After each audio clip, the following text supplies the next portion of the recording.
Salut tout le monde, j'espère que vous allez bien. J'ai eu un élève aujourd'hui qui m'a posé des questions sur les grands scientifiques qui ont marqué l'histoire.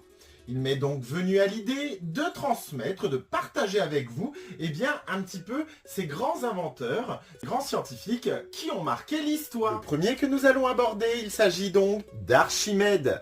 Vous en avez déjà, le nom vous parle, c'est sûr et certain. Il est né en 287 avant Jésus-Christ et il a vécu 75 ans et est mort à 212 avant Jésus-Christ. Oui, parce que fallait faire le calcul en sens inverse puisqu'on est avant JC, tu vois quoi.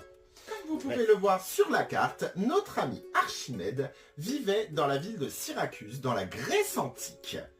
Il était un très très grand inventeur. À cette époque, ça voulait dire connaître les plus grands, et notamment le roi. Le roi qui avait donné un sacré dilemme à notre Archimède, c'est tout simplement de savoir si la couronne qu'on lui avait confectionnée était en vrai or.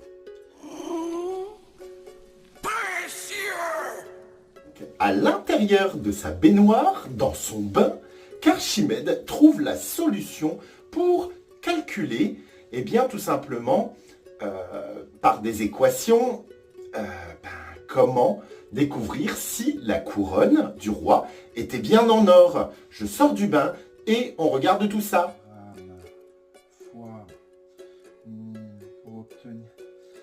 Je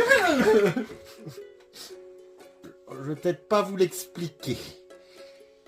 Alors bien sûr, il n'a pas que regardé si la couronne était en or. Non, il a confectionné, alors c'était un mathématicien, un physicien, un inventeur. Il a créé des armes pour défendre sa cité des envahisseurs, les dents d'Archimède. Voilà le nom de cette arme ultime qui empêchait les bateaux d'approcher des cités auparavant. Mais pas que.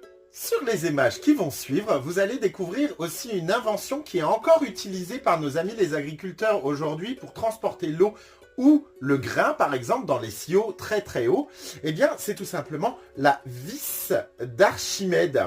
Et oui, donc, ce principe, alors je me rapproche, ce principe va permettre du sol, avec un système de rotation, de transporter du liquide ou du solide sur la hauteur.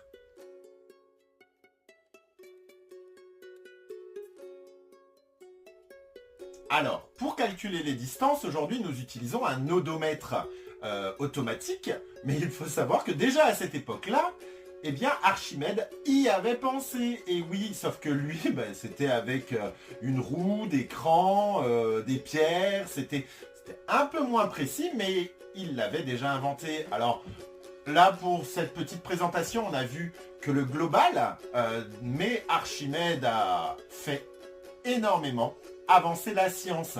Et si ça vous intéresse, je vous propose d'aller découvrir cet inventeur dans les livres, à la bibliothèque, pourquoi pas, ou un petit peu sur Internet. Attention, il ne faut pas croire tout ce qu'on voit. Je vous souhaite une bonne journée et je vous dis à très vite.